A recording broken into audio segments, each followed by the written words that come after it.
tardes. Tiempo de entrevista, tiempo de actualidad aquí en Canarias al Día, en Mírame Televisión. Y la actualidad, sin duda, en el día de hoy, en el día de ayer y también, ¿por qué no?, en los últimos meses, ha pasado en torno a una iniciativa legislativa que al final ha visto la luz verde en el Parlamento de Canarias y por unanimidad, porque la Cámara Regional aprobaba este miércoles la ley de no discriminación por razón de género, más conocida, de identidad de género, más conocida como la ley trans. Para hablar de esta nueva normativa, de lo que supone, de los avances que va a permitir en cuanto a la identidad de género y sobre todo en la igualdad social, en la no discriminación y en muchos aspectos en los que se ha trabajado durante meses en este texto normativo que, insisto, ha conseguido la unanimidad de todos los grupos del Parlamento. Hoy nos acompañan dos personas que han trabajado mucho en este texto, que lo conocen muy bien y que además tienen conocimientos jurídicos para ayudarnos a entender la importancia de algo que en Canarias ha salido por unanimidad, pero que sin embargo está costando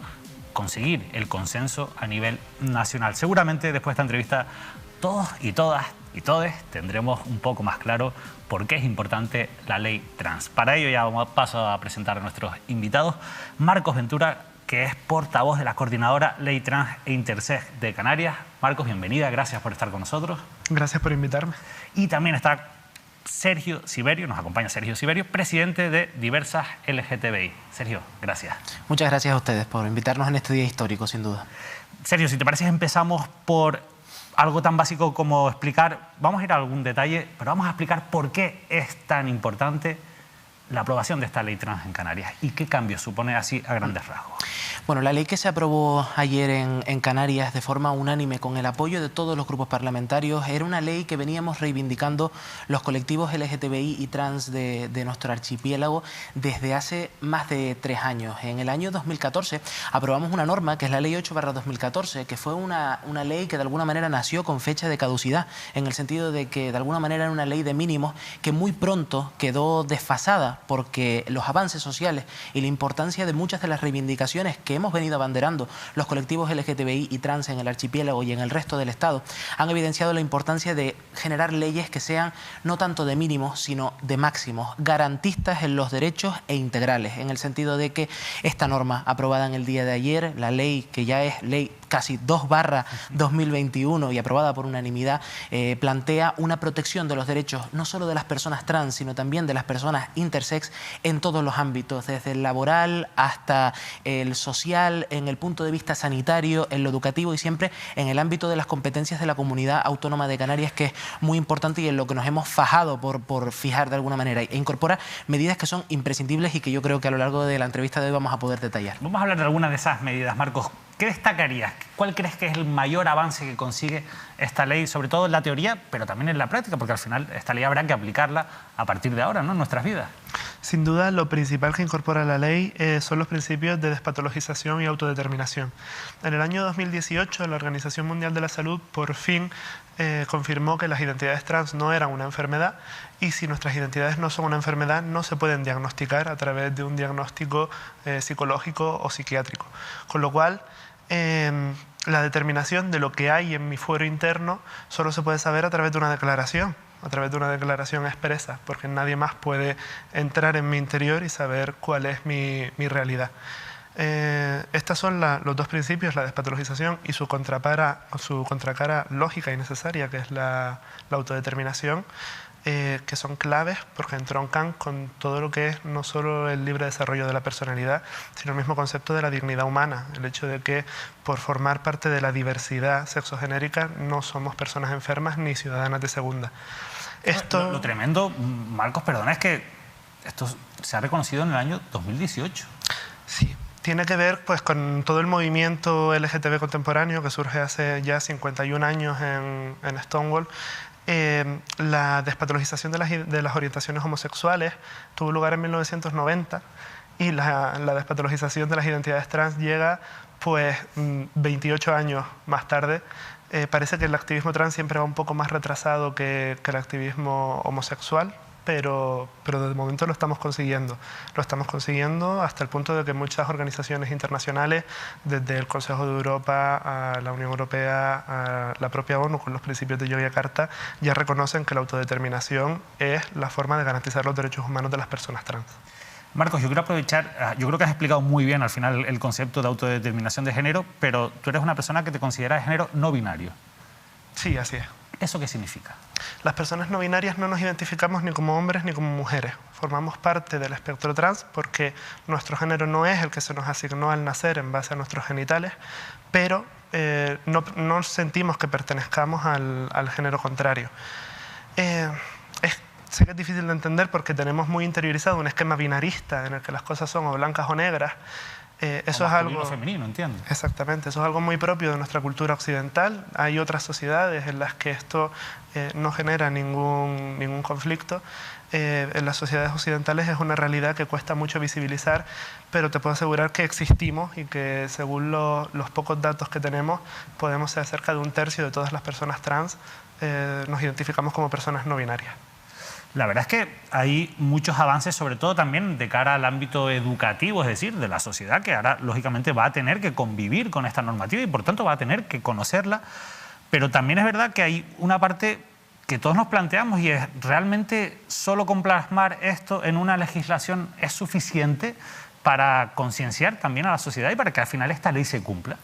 No es suficiente, pero es lo mínimo, porque creemos que es muy importante que el derecho sirva como una herramienta para la transformación social. Tú mencionabas el ámbito educativo y es verdad que las personas trans sufren una tasa de acoso escolar que es muy importante, que cada día cuando van a sus centros educativos sufren la transfobia de una sociedad que no entiende que haya personas cuyo género no se corresponde con el asignado al nacer. La ley lo que viene es a otorgar esa dignidad de alguna manera desde un punto de vista legal, esa dignidad que ya aporta nuestro texto constitucional y los instrumentos internacionales. De alguna forma la ley lo que viene a garantizar es esa prohibición de discriminación por razón de identidad de género, y de alguna manera eso ya venía reconocido en reglamentos como el protocolo de atención educativa, como el protocolo de atención sanitaria, pero evidentemente la ley es de obligado cumplimiento para todas y es un paso mínimo. Ahora toca concienciar a la población sobre la importancia de proteger y respetar los derechos de las personas trans, de proteger ese derecho a la libre autodeterminación del género,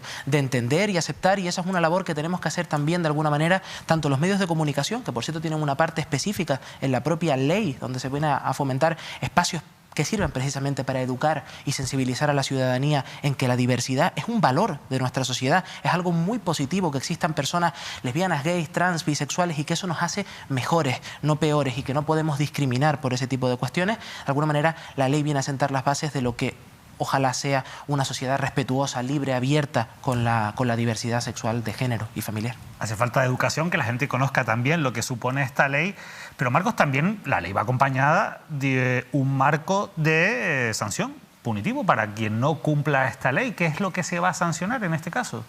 Pues se sancionarían los incumplimientos a la propia ley, que pueden ser leves, graves o muy graves, y que, bueno, los incumplimientos leves van desde las faltas de respeto o los intentos de humillar, a las graves que, entre otras cosas, castigarían los intentos de terapias de conversión, aquellas terapias en las que se intenta cambiar la identidad de género de una persona, que, bueno, las llamamos terapias, en realidad es una tortura, porque las sociedades psicológicas tienen muy establecido que la identidad no se puede cambiar y que por lo tanto esas terapias no se pueden considerar terapias como tal, porque lo único que generan es un sufrimiento enorme basado en la idea de que las personas trans debemos ser cambiadas. ¿Y hay constancia de que ese tipo de terapias de tortura al fin y al cabo se siguen practicando, por ejemplo, en Canarias? Esas terapias se siguen practicando y se siguen practicando también en Canarias. Conocemos sobre todo casos de Madrid que han sido muy sonados porque la ley que se aprobó allí también las prohíbe, pero el gobierno no la está ejecutando. Y en Canarias hemos tenido casos vinculados al obispado de San Cristóbal de la Laguna. Hemos tenido conocimiento de casos. Esta es una realidad que sigue pasando, aunque nos parezca que es algo muy del pasado, la transfobia sigue muy presente en nuestras sociedades. ¿Y esos casos, por ejemplo, cuando se detectaban, no había un marco legal que amparase, por ejemplo, denunciarlos? ¿O se podían denunciar pero quizás no eran tan efectivos?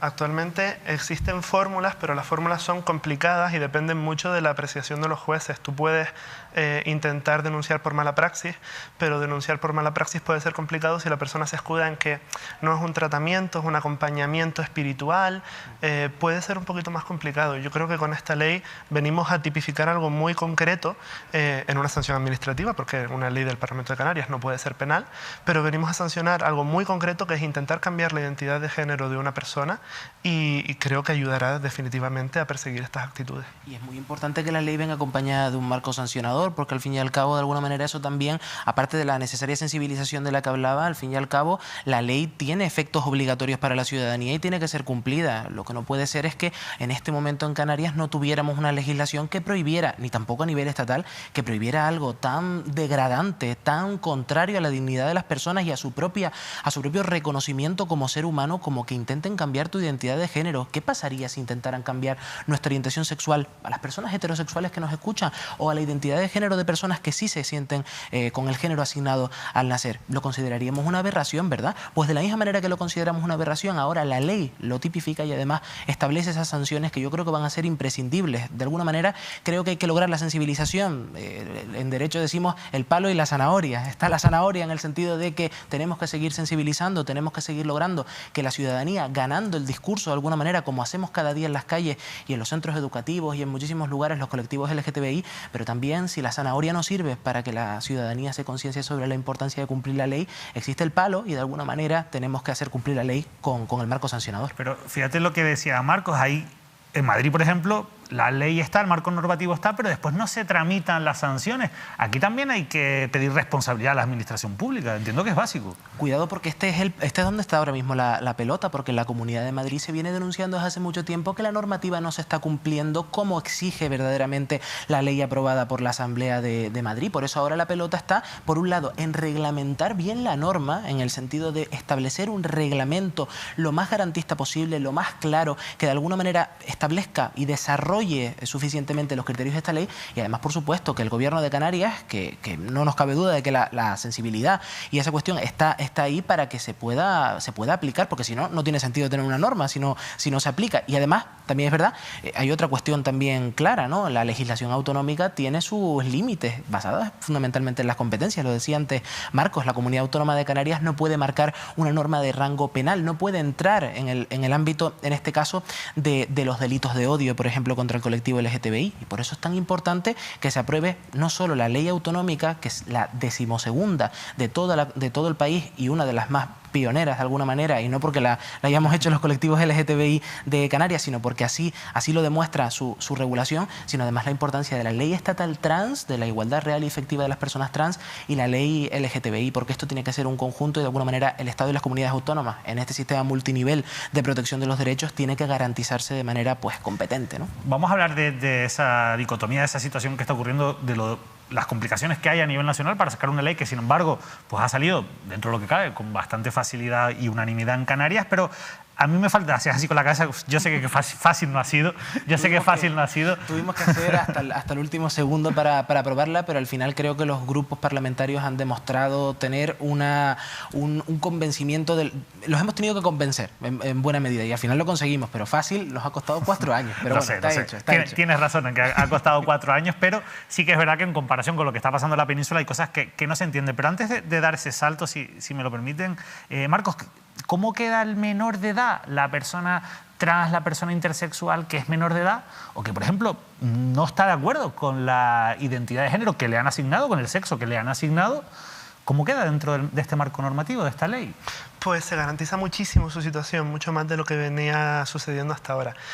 Los menores tienen derecho al reconocimiento de su identidad de género y a ser tratados conforme a ella y al libre desarrollo de su personalidad. ¿A cualquier edad? A cualquier edad. Tienen derecho a que se les reconozca y se les trate conforme a la identidad de género sentida. De hecho, la negación persistente y grave de la identidad de género de un menor, con el sufrimiento que sabemos que eso causa, puede ser considerado violencia dentro del ámbito familiar. Que tenga derecho a que se le reconozca y se le trate conforme a su identidad de género no significa que tenga derecho a tomar todas las decisiones que eso conlleva a cualquier edad. Por ejemplo, las decisiones sobre los tratamientos hormonales no puede tomarlas por sí mismo hasta los 16 años, que es la edad que la legislación estatal establece para poder tener el consentimiento informado en el ámbito sanitario, pero sí tiene que ser escuchado de forma obligatoria a partir de los 12. Y los tribunales pueden controlar que el menor es escuchado en la toma de decisiones a partir de los 12 años como mínimo. Esto me parece que, primero, que entronca mucho con la doctrina que ha sentado el Tribunal Constitucional, que establece que las personas menores también son titulares de derechos fundamentales, entre ellos la identidad de género, que se entiende vinculada al derecho a la intimidad, y que por lo tanto tienen que ver reconocidos esos derechos aunque no tengan la capacidad de obrar para poder ejercerlo. Y aunque no tengan la capacidad de obrar, sí que tienen la capacidad de saber si su identidad de género es la correcta, la que ellos creen que tienen o no. Tienen esa capacidad para saber identificar cuál es su identidad de género todavía a esas edades. Lo digo porque seguramente también habrás leído que hay estudios psicológicos que plantean que no, incluso algunos llevan la edad hasta los 20 años para que poder tener esa capacidad. ¿Realmente la tienen? Las personas estamos siempre en un continuo cambio, pero todas las personas. Y hay gente que a los 50 años descubre cosas de sí mismas que nunca había sabido antes. Pero todas las personas tenemos una identidad y una personalidad y la llevamos siempre con nosotras. La mayoría de los estudios afirman que la identidad de género se empieza a desarrollar a partir de los 4 o los 5 años, que es cuando empezamos a entender que el mundo está efectivamente dividido, y desgraciadamente dividido en categorías de género. Y es una realidad que tenemos. Los colectivos LGTB sabemos que nos llegan muchas familias con menores de 4, de 5, de 6 años que les vienen llorando porque no quieren ir al colegio porque les tratan como una niña o como un niño y ellos no son así.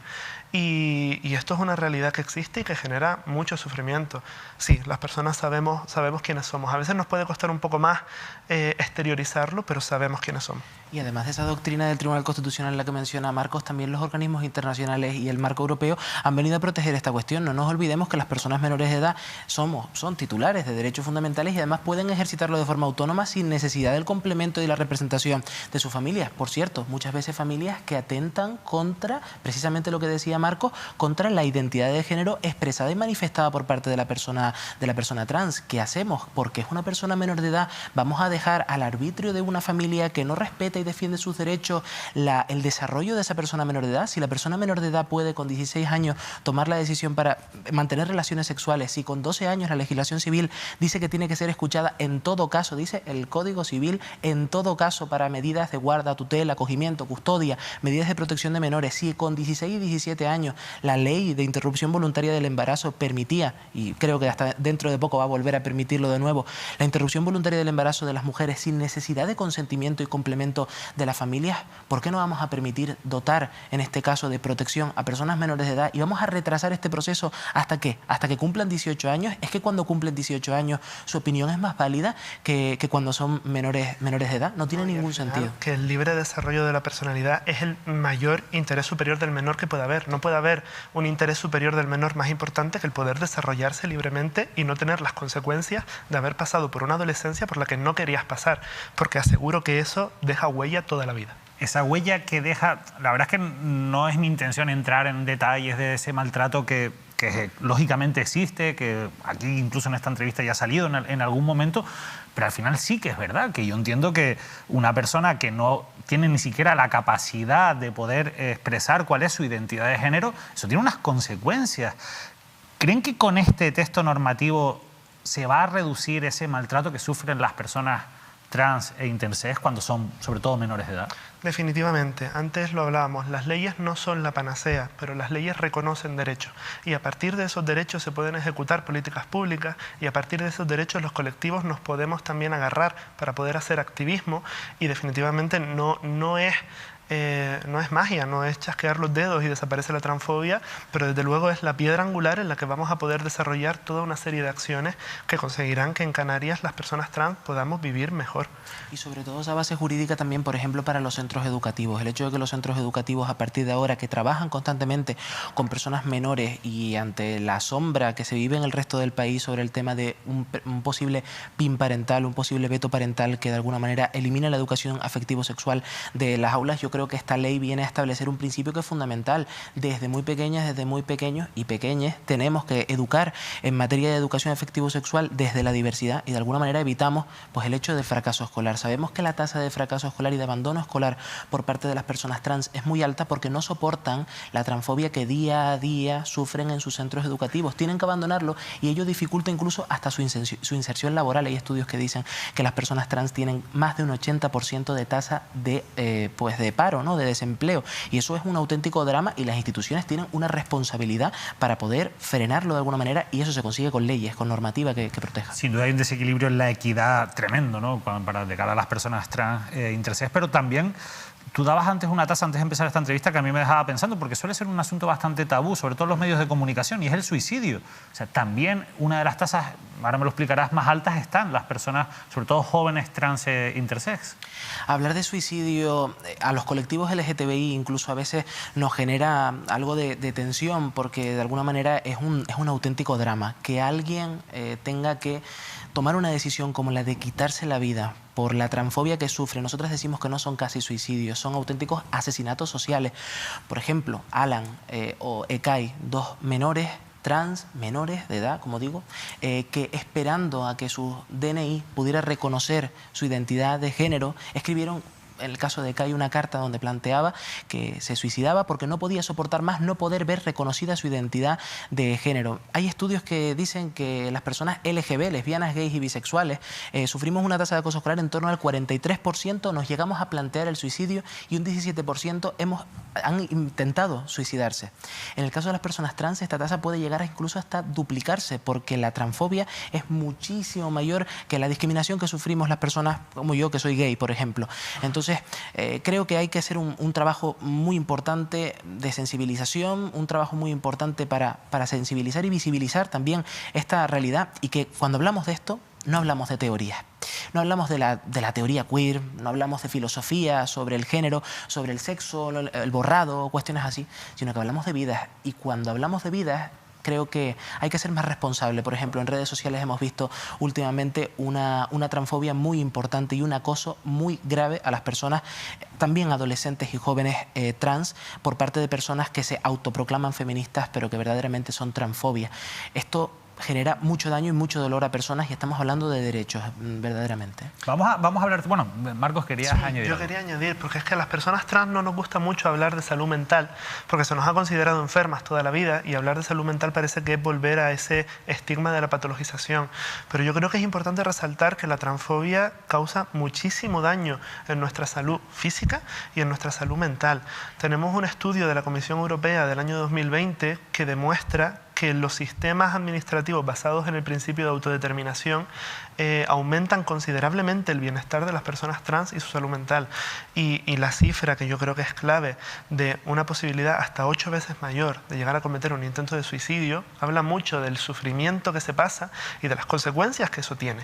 Porque no estamos hablando solo de gente que lo pasa mal, estamos hablando de gente que va a tener consecuencias para toda la vida y que incluso pueden ser las últimas consecuencias de su vida. Y que se sienten muy desprotegidas también en el ámbito sanitario, donde no se protege de manera efectiva y se trabaja de alguna manera y se atiende esas necesidades de salud mental. Por eso acuden a los colectivos LGTBI y trans que están en el archipiélago y ahí encuentran de alguna manera protección. Pero lo que estamos hablando no son casos aislados. Cada día llegan a la sede de nuestro colectivo personas con riesgo de autólisis, de autolesiones, de suicidio, en fin, cuestiones que tenemos que seguir abordando y trabajando día a día.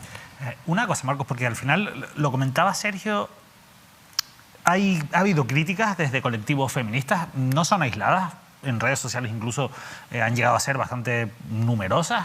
A mí me gustaría saber qué opinas de esos criterios, de esas corrientes que consideran que al final esta ley es una ley machista, que atenta contra la identidad de la mujer como tal, que incluso la desdibuja. Yo son cosas que he podido leer preparando esta entrevista, o incluso que va en la línea con pues, los métodos capitalistas para perpetuar el patriarcado, porque fomenta la subjetividad y la individualidad de la persona frente pues, a la lucha colectiva.